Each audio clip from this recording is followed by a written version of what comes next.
Hi, welcome to this episode of Millennial Pocket. Today we're going to be looking at the history of NFTs. In 2021, the demand for NFTs is continuing to increase, and its market is showing no signs of slowing down. Year to date, the combined market cap of major NFT projects has increased by 1,785%. This year, a digital artist, Beeple, became instantly famous when he sold his NFT digital work for almost $70 million. But why are NFTs sold for millions, and what are its origins? Let's take a look.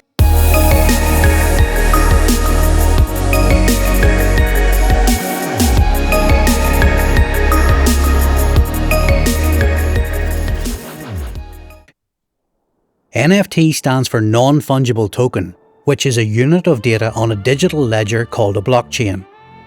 Non-fungible means that each NFT can represent a unique digital item, and thus they can't be replaced with something else. For example, a Bitcoin is fungible. Trade one for another Bitcoin and you'll have exactly the same thing. We can think of an NFT like a unique Bitcoin or a one-of-a-kind trading card, that if you traded it for a different card, you'd have something completely different. At a very high level, most NFTs are part of the Ethereum blockchain. Ethereum is a cryptocurrency like Bitcoin or Dogecoin, whose blockchain supports NFTs and stores extra information that makes them work differently from an Ethereum coin. Because NFTs are unique, they make it possible to create digital scarcity, something that has never before existed. When something is scarce, the value of the commodity goes up. Additionally, an NFT makes goods tradable, and there's a chance that through trading the value of the asset goes up. Since these NFTs are stored in a blockchain, it introduces another element that collectors may be interested in, which is previous ownership. That means that the value of an asset may go up simply because it was previously owned by someone famous. Colored coins were the very first NFTs to exist. Colored coins are one of the attempts of the community and cryptocurrency developers to expand the functionality of Bitcoin, allowing the creation of tokens to represent other currencies or assets of interest on a blockchain. The origin of the colored coins comes from the need to create new tokens and transfer assets on the Bitcoin blockchain. They can be used to represent a multitude of assets and exemplified a huge leap in Bitcoin's capabilities. However, their downside is they can only represent certain values if everyone agrees on their worth. For example, 3 people agree that 100 colored coins represent 100 company shares. If even one participant decides they no longer equate colored coins to represent company shares, the entire system falls apart. The immense potential of putting real-world assets onto distributed ledgers was clear, but implementation required a different blockchain. In 2014, Robert Dermody, Adam Krellenstein and Evan Wagner founded Counterparty, a peer-to-peer financial platform and distributed open-source internet protocol built on top of the Bitcoin blockchain, which allowed asset creation, had a decentralized exchange, and even a crypto token. In 2016, memes started to move to the blockchain. In October of that year, people began to issue rare pepes on the Counterparty platform as assets. These memes had such an intense fan base that they started to be traded on Ethereum as well in 2017. As the trading of rare pepes on Ethereum picked up, John Watkinson and Matt Hall realized they could create unique characters generated on the Ethereum blockchain and called their project CryptoPunks. There are only 10,000 unique CryptoPunks, each one generated through computer code, and thus no two characters are exactly alike. They were originally released for free and then started a thriving secondary marketplace where people bought and sold them. CryptoPunk number 7804 was put up for sale on February 27th for 4,200 Ethereum, which at that time was around $6 million. After seeing a pair of lower bids, it finally sold for the original sale price, which had at that point risen to $7.56 million. In October 2017, NFTs hit the mainstream with CryptoKitties. CryptoKitties is a blockchain game on Ethereum developed by Canadian studio Dapper Labs that allows players to purchase, collect, breed and sell virtual cats. The rise of CryptoKitties coincided with the 2017 crypto bull market, which added more fuel to the fire. People were buying, breeding and trading virtual cats like crazy. In fact, on May 12, 2018, a CryptoKitty was sold for $140,000 at the Codex Protocol Ethereal Live charity auction. The NFT market saw astonishing growth last year, with use cases expanding, buyers vastly exceeding sellers, and plenty of traders making six-digit profits.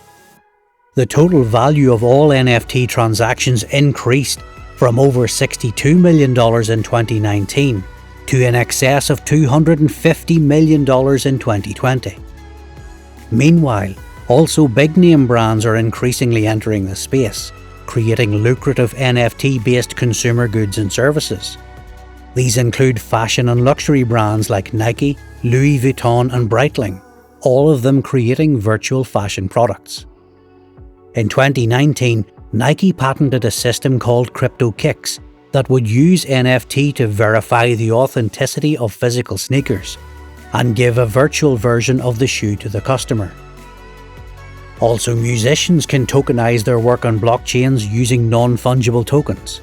In March 2021, the band Kings of Leon released their new album, titled When You See Yourself, in the form of NFT, becoming the first band to ever do so. The Weeknd is one of the latest pop superstars to leverage NFT technology as a way of releasing new music. His first collection just raised $2.29 million and also featured a previously unheard song that raised $1.4 million in a 15-minute sale window. NFTs can also be used to represent in-game assets, such as digital plots of land, which are controlled by the user instead of the game developer. In February 2021, Axie Infinity recorded a sale of $1.5 million for digital land titles in a single sale. NFTs can represent collectibles like card collections but in a digital format. In February 2021, a LeBron James Slam Dunk NFT card on the NBA Top Shot platform sold for $208,000. Also, big companies like Twitter have entered the NFT market. Twitter CEO Jack Dorsey's first tweet was sold for $2.9 million as an NFT. The tweet, which says, "Just setting up my Twitter," was sold in 3 days and bought by Sina Estavi, CEO of Bridge Oracle. In March of 2021, Beeple NFT became the most expensive ever sold at auction after fetching $69 million. A few factors explain why Beeple's work has become so valuable. For one, he's developed a large fan base with around 2.5 million followers across social channels. And he's famously prolific. As part of a project called Everydays, Winkleman creates and publishes a new digital artwork every day. The project is now in its 14th year. Beeple's sale capped 2 weeks of wild online bidding and brought us in a new era in collectibles, where prices for blockchain-based digital images now rival prices paid for Picassos and Monets. Google searches for NFT hit an all-time high in March this year, as the number of weekly users on digital collectible platforms exceeded 450,000. Despite the massive growth we have experienced in the past 2 years, the industry is still extremely young, and developers will continue to create innovative uses. What do you think about NFTs? Do you think it's a bubble? Would you invest in digital art? Please let me know in the comments section below. Leave a like if you got some value from this video, and subscribe to the channel if you want to see more videos like this. Feel free to follow us on Instagram. We post every day there. I hope you really enjoyed this video. Thanks for watching, guys. Until next time.